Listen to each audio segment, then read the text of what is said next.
person. Him no go out, nor nothing.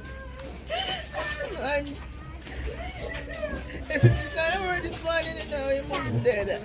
They would come kill him. But, you know. A father was shot dead and his 9-year-old boy injured in a Kingston gun attack.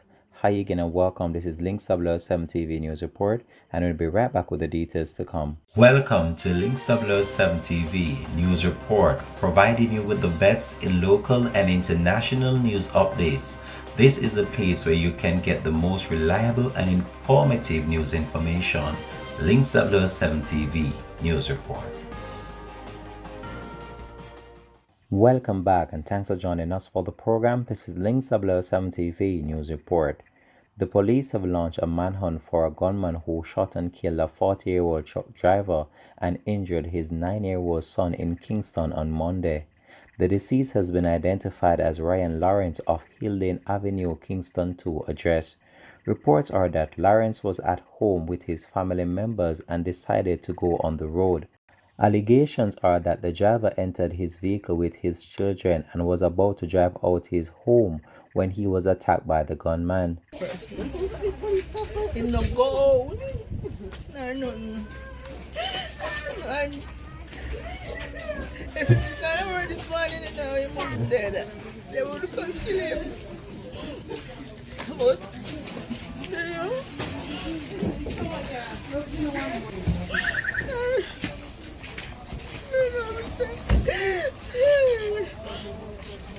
Out to them children this morning, and by the time we go out there, them back him up in the car and shoot him up.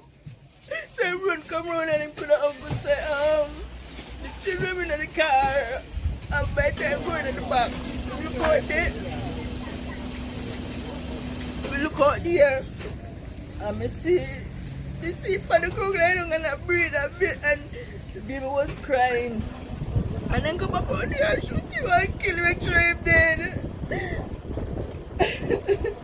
Reports are that the driver, in a bid to escape, exited the vehicle and ran to the back of his house, where he was chased and shot several times. A 9-year-old boy was also injured in the incident. The two injured victims were taken to hospital, where Ryan was pronounced dead and the child admitted in serious condition.